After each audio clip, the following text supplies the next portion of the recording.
Looks like surveillance footage.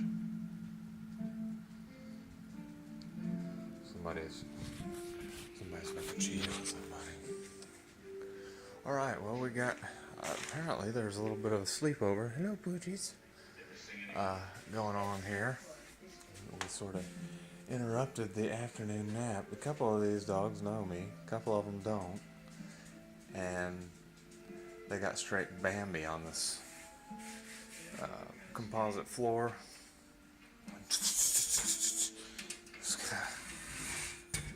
And you can't tell a dog. I mean, you just can't tell a dog what's going on. It's a little bit aggravating. But, yeah, we're cutting a line here, as you can see. Or not. I don't know. I don't fully grasp the concept. Apparently, we had 2 or 3 different shades of paint, which were real similar, and I guess I touched up some nicks with the wrong color. I guess we must have been out of the original color paint or something, so this whole wall's getting a different coat. A little bit confusing, and I probably put quite a bit of effort into cutting a good line before, and it's a little bit kind of almost kind of nerve-wracking to get back on those lines again and say, okay, I know how this works. I touch up one line and then the other line's off, so I need to go back and hit it again.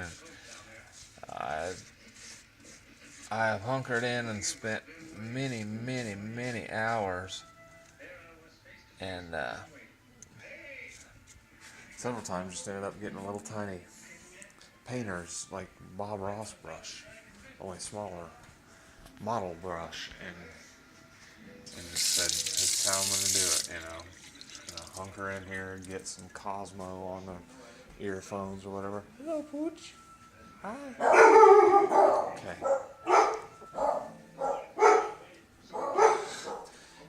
Becoming a bit more brazen now. Before it was all run. Yeah, I just wanted to touch on something that happened at a convenience store here a moment ago. It's one example of many occurrences, which just kind of annoys me. I don't fully understand it, and I don't necessarily think that I'm being fully understood, or that I feel like I'm being inflected as someone who's contributing something to a drama that I'm just not. Like, certainly not intentionally.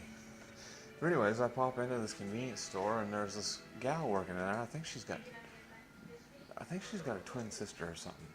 I remember we're talking 8-10 years ago perhaps, kind of having a crush on these gals a little bit, you know. I remember just thinking they're pretty girls or whatever. And perhaps somehow that influenced this dynamic. But I haven't seen this gal, in 5 years at least. And I'm kind of thinking maybe the last times I was encountering her, whenever she worked at a place over by where I live, maybe it might have been around the time when stuff was kind of blowing up at work, the mushrooms and everything were present. And I don't specifically recall, but I do remember feeling like things that are said out loud, not necessarily to you, but are sort of meant innuendently, are sort of directed at you indirectly. It's weird. Anyways, I walked in, and now, for all intents and purposes, it seemed as though she was speaking to the other lady she was working with, and I just noticed her, and she was basically in mid-conversation saying, "Don't even try to hurt my feelings today. It's not going to work." And the other lady kind of talking on. I didn't commit to it. I didn't play into it. Initially, I got my eye, so I went up, and it was a refill cup. And she said the other lady, she had come back around, who it seemed had been told her attempts to hurt her feelings weren't going to work today, and it was just banter, just employee banter amongst a couple of people who may or may not imagine a different set of circumstances which don't place them in proximity with one another to be bantering and sort of razzing a little bit, you know. I don't know. But she said, "Is there anything else for you?" I was like, "Nope." She said, "Is that just ice?" And I was like, "Yeah." And she said, "Oh, well, you get to go." I was like, "Oh, thank you."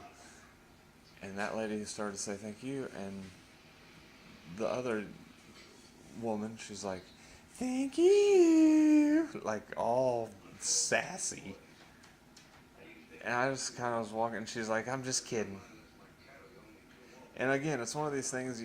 If you turn around and say, "What? Who are you talking to?" She's gonna say, "Well, I'm talking to her. We were blah blah blah." But you get this sense that there's some parallel conversation going on. Anyhow, I just, as far as that gal's concerned, as far as anybody is concerned, I'm certainly not somebody who just runs around looking for somebody to pick on. Not consciously. Maybe I have some sort of subconscious thing that runs, or some sort of just unintentional but consistent. I mean, I know that I'm somewhat judgmental of people based on looks and stuff like that. I can't help it. And certainly where women are involved, you know, particularly women in an age group where I'm going to find them either, you know, sexually attractive basically or not. It could be kind of just this thing that goes in my brain. I don't know, like I say, kids, how much I broadcast my thoughts. And it's aggravating to think that people are of the impression that you are intentionally sending thoughts out at people, and it's a little aggravating if that's something that people can interact in that level, that they don't take it upon themselves to shut that out, to like not be prone to the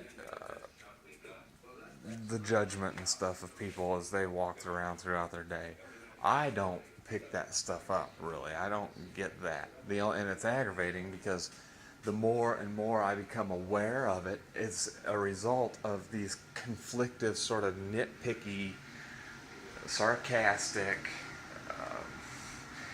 nobody wants to come right out and say it. Like I said, there have been times where I'll try to just address the situation as best as I am observing it and say, "Can you tell me what you're feeling or what you're, you know, perceiving or whatever?" And people don't want to do it.